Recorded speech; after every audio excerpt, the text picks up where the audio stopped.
Question है number series का। यहाँ पर नंबर सीरीज दी हुई है प्रश्न में।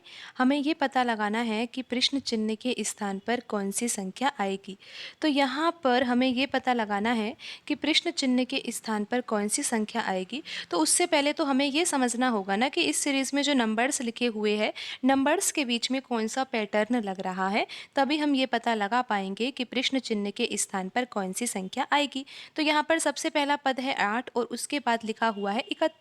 तो 8 के द्वारा हमें 31 प्राप्त करना है, तो यहाँ पर हम लिखेंगे 8 और बराबर में लिखेंगे 31। तो अब हम 8 में गुणा करेंगे 4 से, तो 8 चौक 32 और 32 में से हमें एक घटाना ही होगा, तभी यहाँ पर 31 आ सकता है। तो आपको इतना तो समझ में आ गया है कि 8 के द्वारा 31 को कैसे प्राप्त करना है। फिर यहाँ पर लिखा हुआ है 31 और 31 से प्राप्त करना है हमें 122। तो यहाँ पर अब हम 31 लेकर चलेंगे और यहाँ पर हमें लेके आना है 122। तो 31 में हम किस संख्या का गुणा करें? अगर हम 31 में 4 का गुणा करते हैं तो ये कितना आता है? 124 आता है।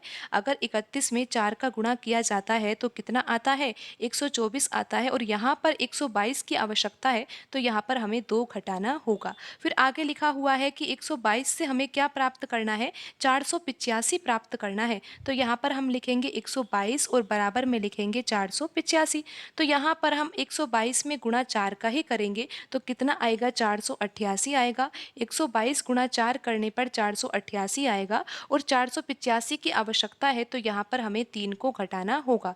तो यहाँ पर अब आपको पैटर्न समझ में आ ही रहा है। तो अब हम ये देख ही लेते हैं कि 485 से कौन सी संख्या प्राप्त की जाएगी, क्योंकि हमें यही बताना है कि 485 के बाद जो अगली संख्या है वो क्या होगी। तो यहाँ पर हम यही पैटर्न लगा देते हैं। अब आप इस पैटर्न को समझो कि यहाँ पर हम गुणा किस संख्या का कर रहे हैं? गुणा हम 4 का ही कर रहे हैं। तो 485 में भी हम 4 का ही गुणा करेंगे, लेकिन घटाने में देखो कि पहले 1 घटाया, फिर 2, फिर 3। तो अब हम यहाँ पर किसको घटाएंगे? 4 को घटाएंगे। तो 485 गुणा 4 करके देखते हैं कि कितना आता है। 4 का गुणा 5 से यहाँ पर आ जाएगा ये 2, यहाँ पर 32 और 2 यहाँ पर 34 और ये 3, 4 चौक 16 में 3 जोड़ोगे तो ये आ जाएगा 1940। तो आपको पता चल गया कि 485 गुणा 4 करने पर 1940 आता है, लेकिन 1940 आंसर नहीं है। यहाँ पर 1940 में से हमें 4 भी घटाना है। 4 घटाएंगे तो यहाँ पर आ जाएगा 1936।